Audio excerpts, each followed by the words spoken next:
নমস্কার। আজকে আমি দুপুরবেলা খাওয়ার জন্য বানাচ্ছি। এই যে মোটা দানা সাবু, প্রায় 1.5 ঘন্টা 2 ঘন্টার মতো ভিজিয়ে রেখেছিলাম। হালকা একটু মানে নর্মাল জল থেকে একটু একটু হালকা মানে ওটাকে করে নিয়েছিলাম, একদম ঠান্ডা জল তো, কলের জলটা। অ্যাকচুয়ালি রাতে ভিজিয়ে রেখে সকালে বানালে বেশি ভালো হয়।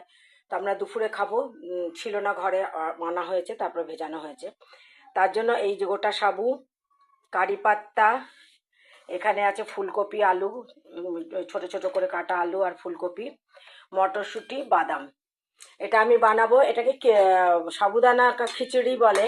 এটা অ্যাকচুয়ালি মহারাষ্ট্রিয়ান খানা, মহারাষ্ট্রিয়ান খাবার এটা। কিন্তু মধ্যপ্রদেশের লোকও খায়, গুজরাটের লোকও খায়, এবং দিল্লিতে থাকতেও আমি অনেকে দেখেছি। মানে এটা বেশি ওরা ওই যে ব্রত রাখে না, উপবাসে, ব্রতের সময় খায় এটা বেশি। ওরা সন্দুক লবণ ব্যবহার করে। আর এই এই এই খায় ওরা, ওরা ঘিয়ে বানায়। আমি যদিও সাদা তেলে বানাচ্ছি, ওরা ঘিয়ে বানায় এই এই জিনিসটা। বা ওদের রেগুলার খাবারেও এটা থাকে। মহারাষ্ট্রিয়ানদের তো খাবারই এসব টাইপের।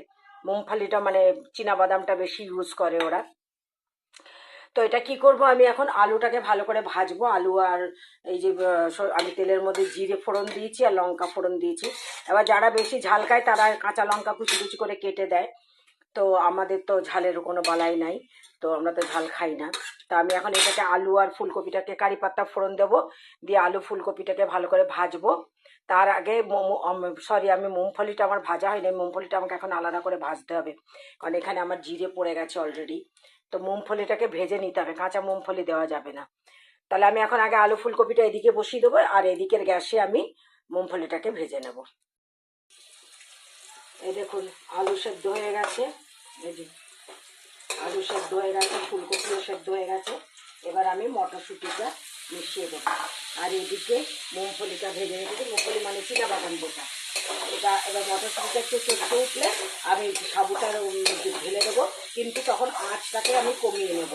সব সময় আমি বলেছি, ভাত মানে ফ্রাইড রাইস বা নুডলস যে কোনো কিছু করতে গেলে আঁচটাকে কমিয়ে নিতে, তাহলে কড়াই লাগে না। এটা একটু চটকে গেলে আমি সাবুটাকে ছাড়বো। আমি সাবু ঢেলে দিয়েছি, আঁচ একদম কম, একদম সিমে রয়েছে সাবুটা।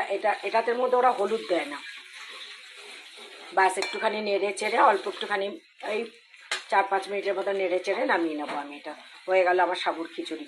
মানে সাবুগুলো এই দেখুন, হাত দিলে এই দেখুন গলে যাচ্ছে। এই দেখুন এইরকম ভেজা ভেজা হতে হবে সাবুগুলো। মানে এমন জল দেবেন যাতে সাবুটা মানে সাবুর ওপরে যেন জল না থাকে, তাহলে কিন্তু গলা গলা হয়ে যায়, ঠিক মতো হয় না, ভালো করে ছাঁকতে হয়। এমন জল দেবেন যাতে সাবুটা পুরো জলটাকে শুষে নেয়, নিয়ে ফুলে যায় ওরকম। আমার সাবুর খিচুড়ি, সাবুদানাকা খিচুড়ি হয়ে গেছে তৈরি। আমি ওপর থেকে 1/2 চামচ ঘি একটুখানি দিয়ে দিলাম। মহারাষ্ট্রিয়ানরা খুব ঝাল খায়, কারণ এর আগে আমি একটা রেসিপি দিয়েছিলাম ঠেচ্চা, যেটা কাঁচা লঙ্কা, রসুন, মুংফলি আর ধনে পাতা দিয়ে, মানে কাঁচা লঙ্কা, মুংফলি আর রসুনটাকে ভালো করে টেলে নিয়ে ধনে পাতা দিয়ে পিষে যে ঠেচ্চাটা যেটা খায়, আদা ভাঙা করে। তো ওরা খুব ঝাল খায় মহারাষ্ট্রিয়ান। আমি এয়ারফোর্সে থাকতে দেখেছি, ভীষণ ঝাল খায়।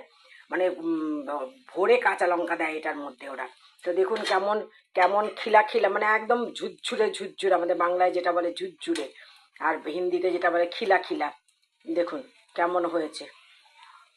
তো আমি সব রেসিপি বলে দিলাম, আপনারা বানিয়ে খাবেন। মেন হচ্ছে সাবুদানাটা ভেজানো, সাবুদানাটা ভেজানোর কৌশল হচ্ছে মেন। এমন জল দেবেন সাবুদানাটা, মানে সাবুদানা থেকে এই মানে এই এতটা এতটা উঁচুতে জল দেবেন, তাহলে কী হবে, সাবুদানাটা ফুলে পুরো ঝরঝরে হয়ে যাবে। তাহলে আমার রান্নাগুলো ভালো লাগলে লাইক শেয়ার করবেন, কমেন্টস করবেন। অবশ্যই অবশ্যই সাবস্ক্রাইব করুন, তাতে আমার বিভিন্ন ধরনের রান্না পেতে আপনাদের সুবিধা হবে। আসি তাহলে, নমস্কার।